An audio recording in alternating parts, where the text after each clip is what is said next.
for the ship's welfare.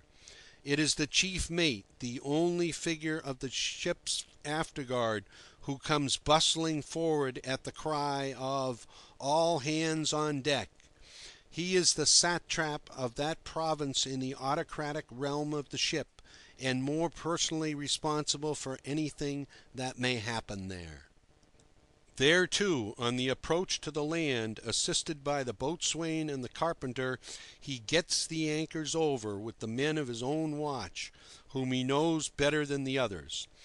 There he sees the cable ranged, the windlass disconnected, the compressors opened, and there, after giving his own last order, "Stand clear of the cable," he waits attentive in a silent ship that forges slowly ahead towards her picked-out berth for the sharp shout from aft, "Let go!"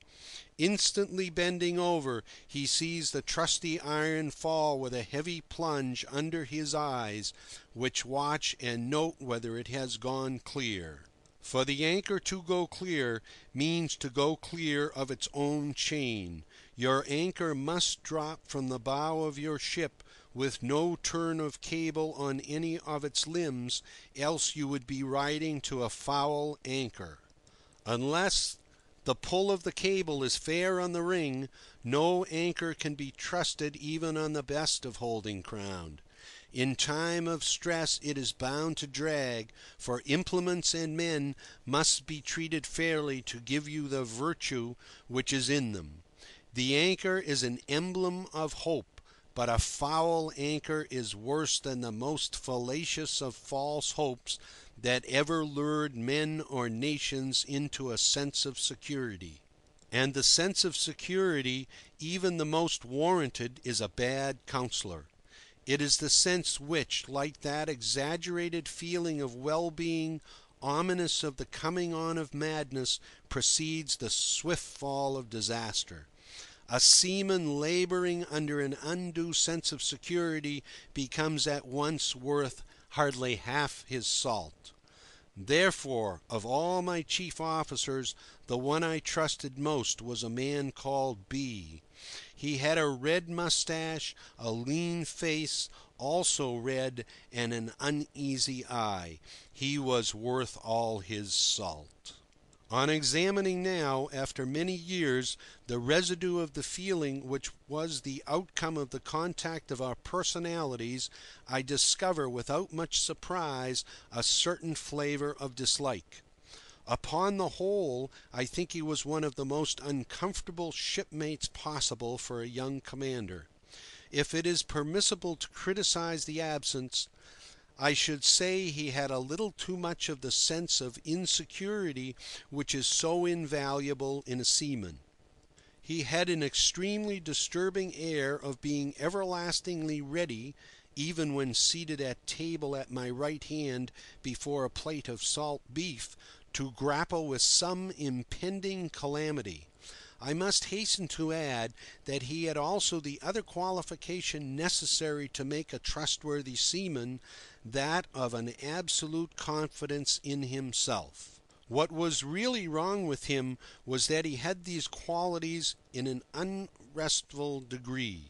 His eternally watched demeanour, his jerky nervous talk, even his, as it were, determined silences, seemed to imply, and I believe they did imply, that to his mind the ship was never safe in my hands.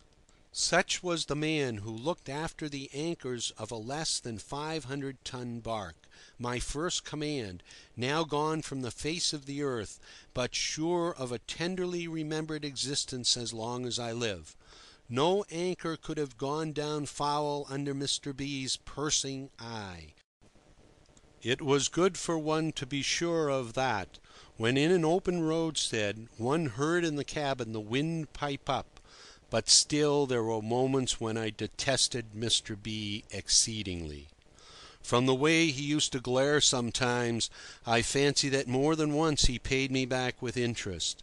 It so happened that we both loved the little bark very much, and it was just the defect of Mr. B.'s inestimable qualities that he would never persuade himself to believe that the ship was safe in my hands. To begin with, he was more than 5 years older than myself at a time of life when 5 years really do count, I being 29 and he 34. Then, on our first leaving port, I don't see why I should make a secret of the fact that it was Bangkok, a bit of manoeuvring of mine amongst the isles of the Gulf of Siam had given him an unforgettable scare. Ever since then he had nursed in secret a bitter idea of my utter recklessness. But upon the whole, and unless the grip of a man's hand at parting means nothing whatever, I conclude that we did like each other at the end of 2 years and 3 months well enough. The bond between us was the ship, and therein a ship, though she has female attributes and is loved very unreasonably, is different from a woman. That I should have been tremendously smitten with my first command is nothing to wonder at, but I suppose I must admit that Mr. B.'s sentiment was of a higher order. Each of us, of course, was extremely anxious about the good appearance of the beloved object, and though I was the one to glean compliments ashore, B had the more intimate pride of feeling resembling that of a devoted handmaiden. And that sort of faithful and proud devotion went so far as to make him go about flicking the dust off the varnished teakwood rail of the little craft with a silk pocket-handkerchief, a present from Mrs. B, I believe. That was the effect of his love for the bark. The effect of his admirable lack of the sense of security once went so far as to make him remark to me, "Well, sir, you are a lucky man." It was said in a tone full of significance, but not exactly offensive, and it was, I suppose, my innate tact that prevented my asking, "What on earth do you mean by that?" Later on his meaning was illustrated more fully on a dark night in a tight corner during a dead-on shore gale.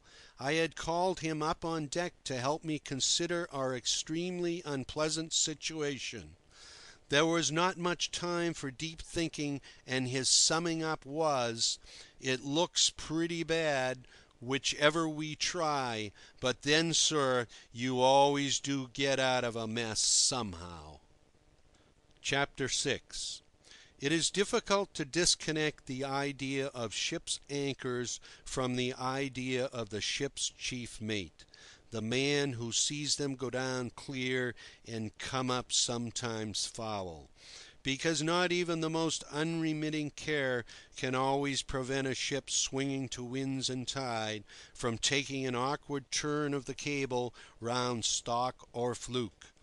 Then the business of getting the anchor and securing it afterwards is unduly prolonged and made a weariness to the chief mate.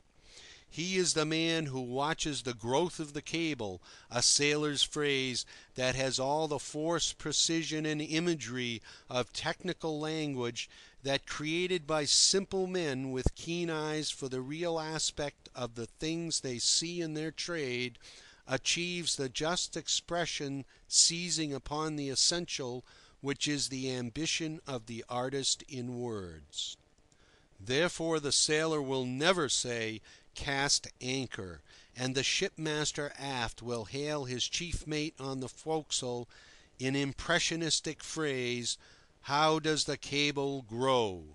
Because grow is the right word for the long drift of the cable emerging aslant under the strain, taut as a bowstring above the water. And it is the voice of the keeper of the ship's anchors that will answer, "Grows right ahead, sir," or "Broad on the bow," or whatever concise and deferential shout will fit the case. There is no order more noisily given or taken up with lustier shouts on board a homeward-bound merchant ship than the command, Man the windlass! The rush of expectant men out of the forecastle, the snatching of handspikes, the tramp of feet, the clink of the pawls, make a stirring accompaniment to a plaintive up-anchor song with a roaring chorus; and this burst of noisy activity from a whole ship's